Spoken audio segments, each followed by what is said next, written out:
Now, let's talk about Harris. You believe the data, she's starting to lose touch, but she's always a chance in a 50-50 race. She went on with The View. She was asked questions like, so what would you do differently than Biden's done for the past 4 years? She couldn't answer the question. By this time tomorrow, she will have done an interview with Baier over on Fox News, but he's going to hit her harder than anyone's hit her in the entire campaign. If she couldn't do The View, how's she going to be able to do Fox? The bar is low. And the left will declare this a victory if she doesn't walk away drooling. You know, she went into the lion's den and she did fine. You know, that's probably going to be the takeaway without having seen it yet. But yeah, the stakes are high for Brett. I've known Brett for 20 years. I mean, I've anchored countless hours of television with Brett and seen him do countless interviews. He's going to do fine. Brett's good. He's a mild-mannered guy, but he can be aggressive in an interview in a totally appropriate way. He never emerges with somebody's jugular, but I predict he will follow up with, the question was, madam, the question was, like, he's not going to let her just go on her little sojourns without reeling her back in. Come over here. I direct this interview. So I think we'll get that, which will be very satisfying. I definitely think he's going to ask her tough questions, more pointed than we've heard in any other interview so far. And I think, thankfully, a lot of them will come from a perspective of what conservatives want to see her asked. That's been one of our big frustrations, right? All of her questions, even the ones that are mildly challenging, are basically being asked by leftists who are trying to figure out the way we want questions asked and what might satisfy us.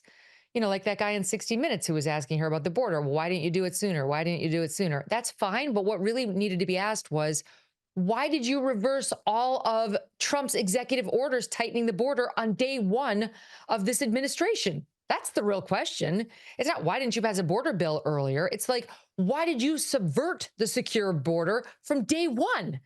I predict you will hear more pointed questions like that from Brett.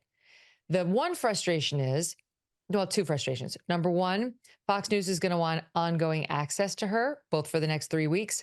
And if this thing is like a sustained contest in the month or two thereafter, and if she's elected in the 4 to 8 years thereafter. So they do have to be mindful of not blowing it up entirely in one interview. And I'm sure that they represented to her that it would be respectful and fair, which it will be. So that's one thing they need to worry about. And the other thing is they only have 30 minutes. And once she gets filibustering, it's hard, especially if you're a man, to keep interrupting her. You know how she is. I'm speaking. Mr. Baier, I'm speaking. So to some extent, he's going to have to let her filibuster here and there and pick his moments of aggressively interrupting.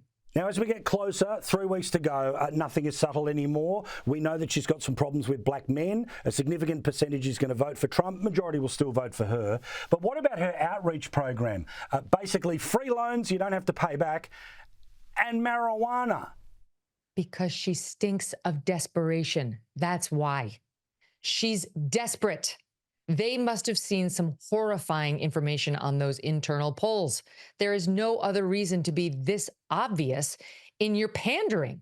I mean, the thing with the men is just so amusing to watch from afar. Truly, you can just see them with looking at their horrid numbers with men going, is there anyone here who's ever shot a bird or anything? Raise your hand if you've ever shot anything. Yeah, a pheasant? Yes, we'll take it. Okay, get out there. And then Tim Walz completely bumbles it. He can't even load his gun. All the real hunters are like, oh my God, that's horrifying. They can tell it's fake. They know this is a photo op. He, by the way, according to the reports, didn't even fire his weapon. Forget get a bird. He didn't get a bird. He didn't even fire his weapon one time. And I think men who they're trying to appeal to, who are hunters, they're seeing right through it. The thing with the black voters is so disgusting. You tell me what they would say about a white candidate, say Trump, who decided to appeal to black voters by being like, I'll legalize weed. I know what you people want. You want to be high all the time. I'll help you out. Oh, and by the way, I'll help you out on Bitcoin too, because what you like to do is get high and then make risky Bitcoin bets in the market. That's what I think of you. I'm like, what an insult, right? To the distinguished, well-educated, non-high drug population or black population out there that says, I don't do drugs. I don't know anything about Bitcoin. I do know about your horrid economy. And I'd like you to speak to that, right? Her whole proposal assumes you have nothing and you need Mother Mama Law to come in there and save you. It's just absolutely insulting. For me on the outside, it's fun to watch because she clearly doesn't know how to do it, and neither does her team. And that's nice for a change because usually the Democrats are very good at the pander. It's just time is short. It's like they sit around and go, what do men like? The men like khaki, and they like their guns, and they like their big trucks.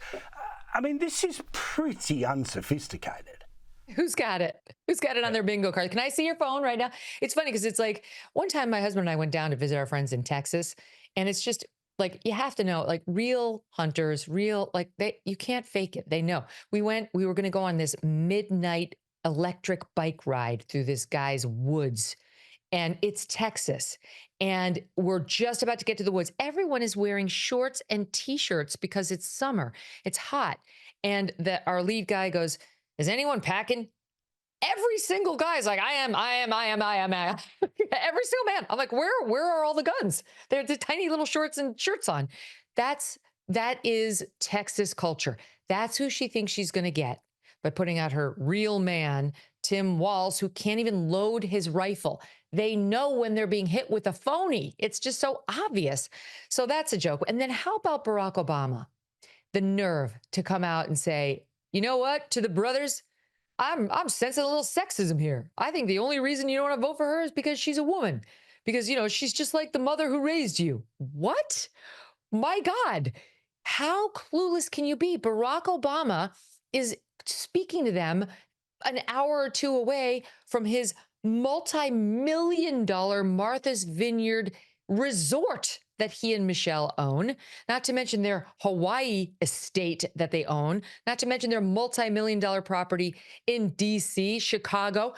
This man has more money than he can count, thanks to us, Democrats and Republicans alike, who voted for him. I did not. That's not why I'm pointing to myself. But I'm saying, thanks to us. And he wants to go out there and lecture Black men who may be struggling in this economy with inflation and the economic havoc that's been wrought by this administration, and tell them, you're a bunch of sexist pigs that you don't want her. Get it together, you misogynists. How dare he? Now, should Kamala Harris win, the first gentleman will be Doug Emhoff. You and I have been talking for weeks now about a very significant story, an accusation that he had assaulted publicly one of his ex-partners. Bill Maher has now started to talk about it. Are we close to this thing breaking through into the mainstream? Okay. Bill Maher raised it to his credit. Yes, he raises it. And the CNN panelist who was on his show that night, Laura Coates, says, well, I don't know much about it. First of all, why? Why? We're 3 weeks away from the vote. Don't you care about women? Isn't it your channel constantly lecturing us about women's reproductive rights and women's rights? Is it only the abortion thing? Because you should know about it. It's a massive story. It's been in the Daily Mail repeatedly. It's been elsewhere in conservative media. But I guess you never read that because you just think it's all lies. You think that's all disinformation. And then she follows it up with, we have to be very careful before we run with allegations to make sure they're verified. You know what? You are the network that started and purveyed hands up, don't shoot after the 2014 officer-involved shooting in Ferguson, Missouri, which was a lie that Michael Brown, the Black man, said hands up, don't shoot to the cop, and that he got shot anyway. It was a lie, CNN. You didn't pause to investigate before you ran with the narrative. Nick Sandmann, that kid, that high schooler who went to the U.S. Supreme Court, they trashed him so badly, suggesting his smug face was mocking the Native American, peaceful, gentle man who was just there to dance, that they got sued in a defamation suit, which they were forced to settle because Nick Sandmann had them dead to rights. The roles were reversed. Nick Sandmann was being antagonized, not doing the antagonism. Jussie Smollett, they ran with that too. Oh, poor Jussie. Oh, victim of a hate crime. The MAGA Republicans who got him at 2 a.m. in the polar vortex in the middle of Chicago and put a noose around his neck. They just happened to bump into a black man with the noose and bleach ready to go. They ran with that too. They don't pause to investigate when it helps their side. There's a reason she doesn't know anything about it. And it's either she ignores media she doesn't like, or she doesn't even take it in the first place. Either way, it's a sin. And whenever she sees a story, her network does, that they think will help their side, they rush to the presses. So she can spare me, but good for Bill Maher for at least bringing it up. Thanks a lot, Megyn. The Megyn Kelly Show, Sirius XM, YouTube, and of course, here each and every Wednesday on Paul Murray Live. See you, Paul.